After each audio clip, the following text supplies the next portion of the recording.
welcome to my channel. My name is Becca and I created Becca Budgets. I absolutely love planning, I love budgets, I love cash stuffing, and I have been doing it for about 4 to 5 years. I just now recently decided that I wanted to start a YouTube channel. I love watching the videos so much, and I just thought that it would help me keep accountable as well.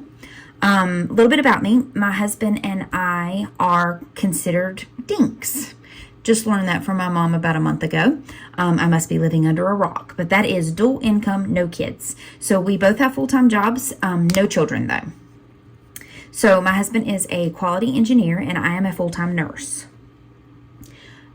We do have separate checking accounts, and I know that Dave Ramsey would frown upon that greatly. However, in a relationship, when you have a saver and a spender, it mixes like oil and water. So it's best that we have separate accounts. So what happens is it kind of equals out because I pay the groceries and the insurance, and he pays the mortgage and the electricity bill. So I get, at the end of the month, I end up giving him money, but you'll see what I do with that in a little bit. This will be my second budget sheet for the month of March. My first check I got paid last Friday, so I've already done my first budget of the month. But this will be my second one. And what I usually and typically do is I'll pay the bills that need to be paid from the first part of my check, and then what's left over, I will roll it over into this paycheck. So that's what we're going to do right now, is we're going to roll over. And the amount was $14.22. So from the $14.22, the necessities that you need to take out are the bills. So I really don't have any debt. I have some student loans that I'm still working towards paying those off. I'm in no hurry. I actually will start school again in July, so I'm just going to accumulate more. However, I do have my car that I paid for, and I am lucky enough that my bank will allow me to pay weekly payments. And by paying weekly payments, I'm not sure if people are aware of this or not, but once you pay a payment on your loan, it stops your interest rate. And so your interest rate will start over again. And so luckily, since I get to pay each week, my interest rate is a little lower, or my interest that I pay on my loan is lower, not my interest rate, but the interest stops and starts weekly, so it's less. Went down a rabbit hole on that one. So I pay $180 on my car. Then we pay insurance. Yeah, $78 a week. So let me tell you a little bit about that. I had a Honda Accord that I absolutely loved. Loved that car.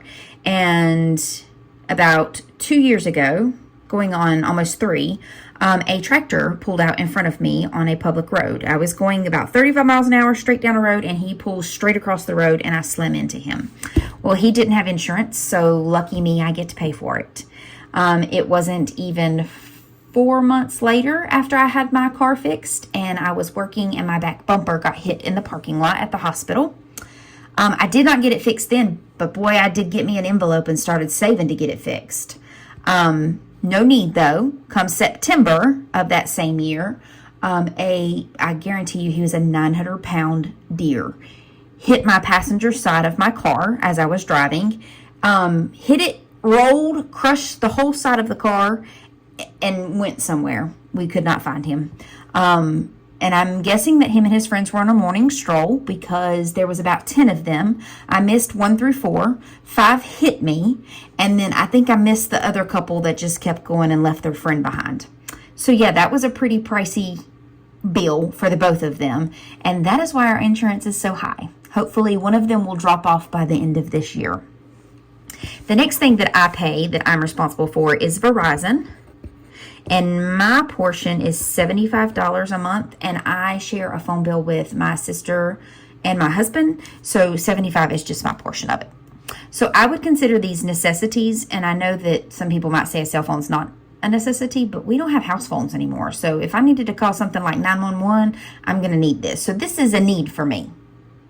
The next thing is your variables. And so with my variables, I do groceries for my husband and we do $150 a week. And I know that this seems kind of high for 2 people, but we do Home Chef.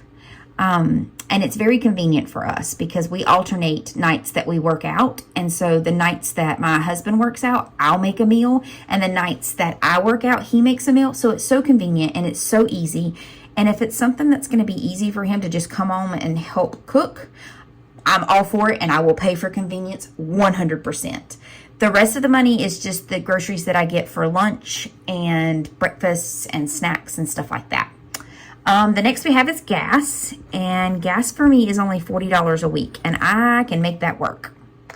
Then I have health, and health is kind of a broad category for me because I do co-pays. Sometimes I get massages that I'll take out of that. And I budget for $50 a paycheck. And I know $100 seems like a lot. Maybe not for some people, but I really don't go to the doctor often. But you never know when you might have a copay. So it's nice to be prepared. The next category is called L&L Savings. And what that is for my niece and my nephew. And I have been saving for them since they were born, and they are now currently 9 years old.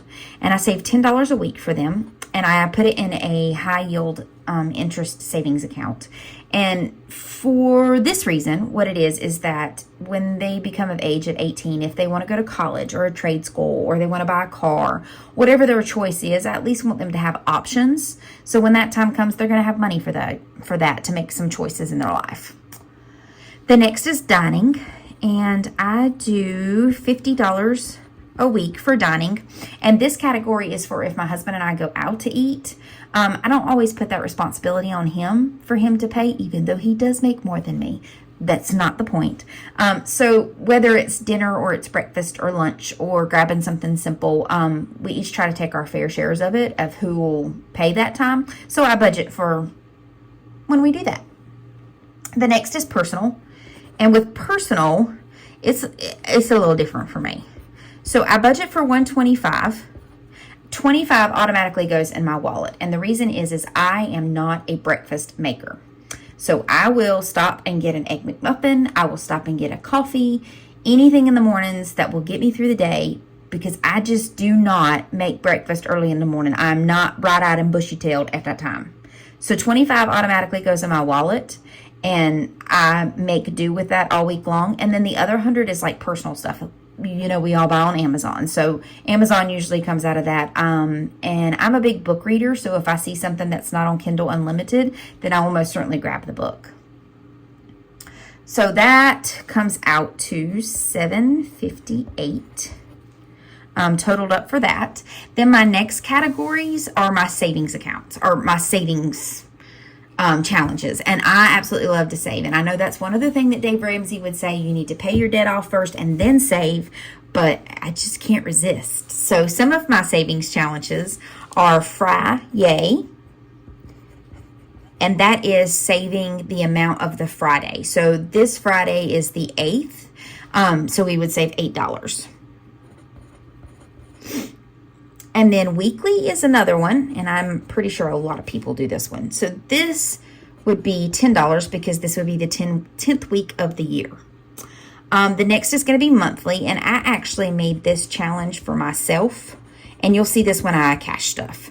But so for this week in my monthly savings challenge, it's $40.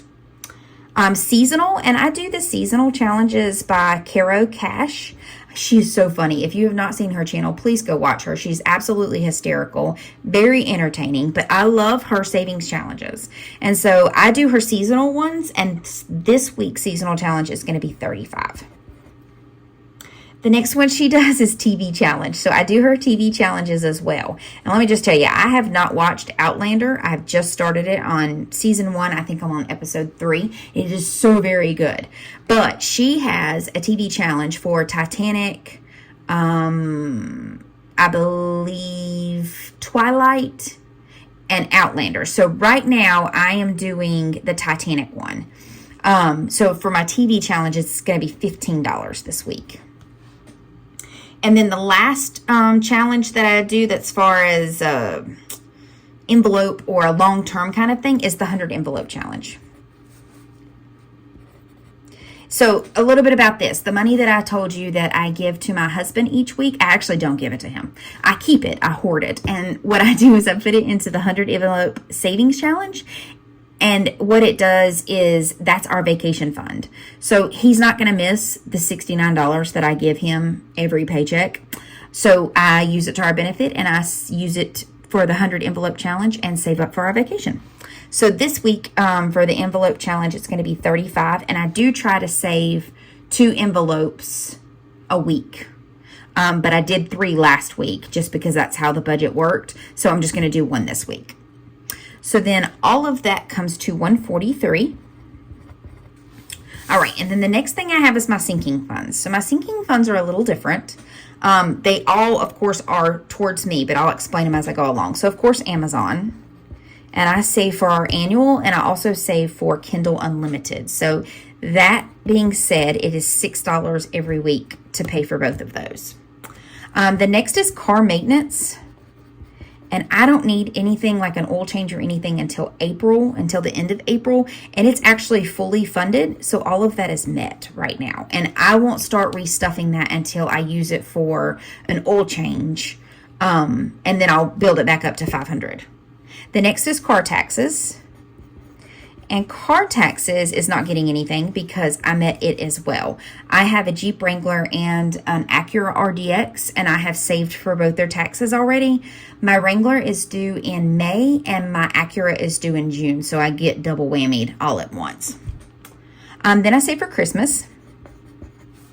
And my husband and I have this thing. We used to do presents that would equal like $10, $20, $30, because if we wanted something in life, we'd just buy it for ourselves. So it just became easier for us to buy either little gifts for each other and do like some stocking stuffers.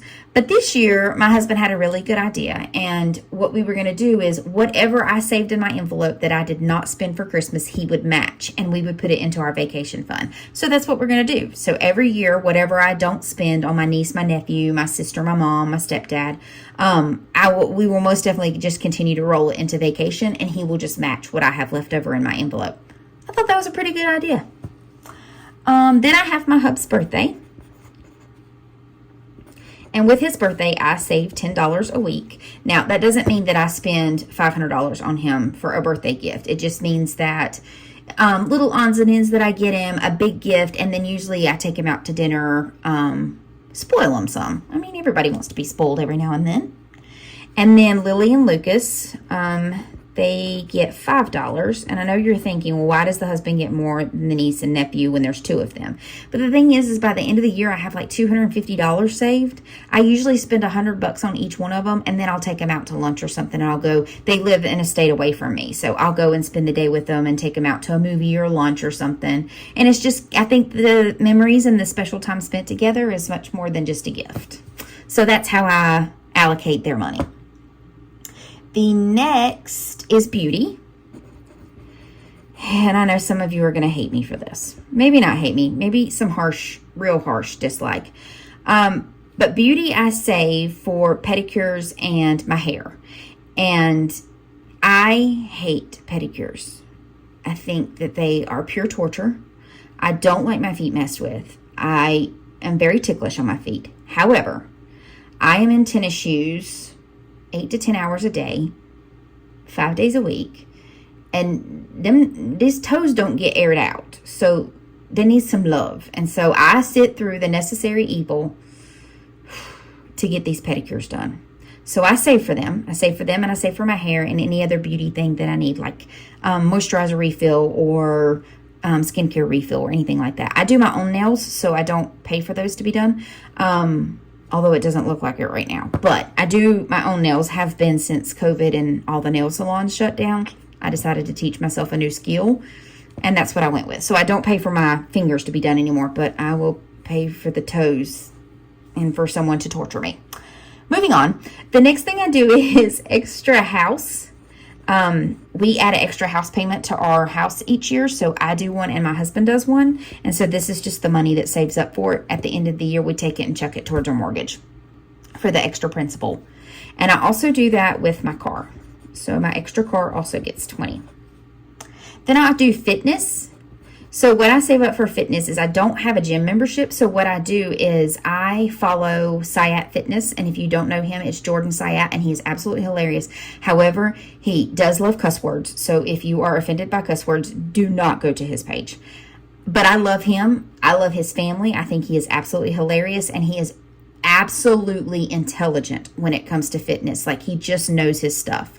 So I use his app for weight training, and I pay for that. And it is, I believe he's gone up in price, but my rate is locked in, and it's $25 a month. And then I also pay for our Journey app on my Bowflex treadmill. I like to run through different countries. I can be in Cambodia one year. I can be in Fiji the next day. So it's kind of nice. So together I pay $12 for that. And then something, I've always wanted a Mustang, an old Mustang, a 1969 Mustang. And so I actually put $5 a month into an envelope. Who knows how long it's going to take me to get to that Mustang, but you got to start somewhere. $5 is $5. So that total comes to $183.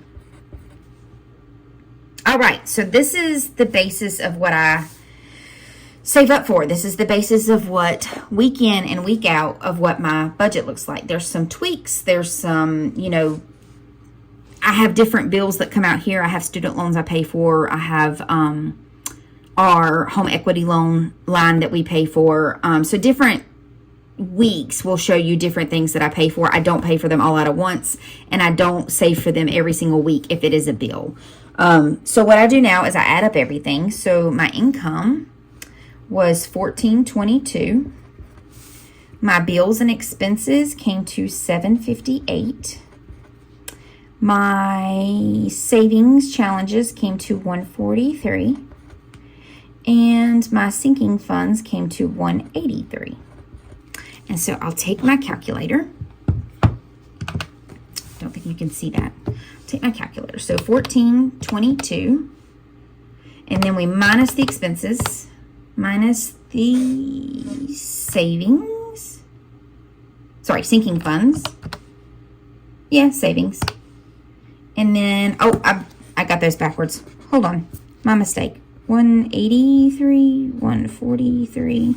So start over. So 1422 minus 758 minus 183 minus 143 is 338. Okay, now here's a little bit of tip of what I do. So this is my extra debt right here. I want to be 1 month ahead. So I'll put month ahead in here, and I will go to my folder and I will see which ones I can stuff. So I have already looked at that for this week, and we're going to stuff $47. You'll see more of that in my cash stuffing video, which is going to be out later. And then the extra debt that I put in will come down to $291. All right, so then you have the 338 minus 47 equals 291, and there's your zero-based budget. So this is a little bit about what I do, and this is how my budget comes out. It works for me. Everybody's different. Some people do a cash planning and just go through all their envelopes and do that. My brain just does not work that way. So this is what works for me. And that's it, you guys. I mean, if you like this video, you can give it a thumbs up, subscribe, whatever you choose to do. But this is my first video. Hopefully it didn't bore you for too long, and I'll see you again in the next one.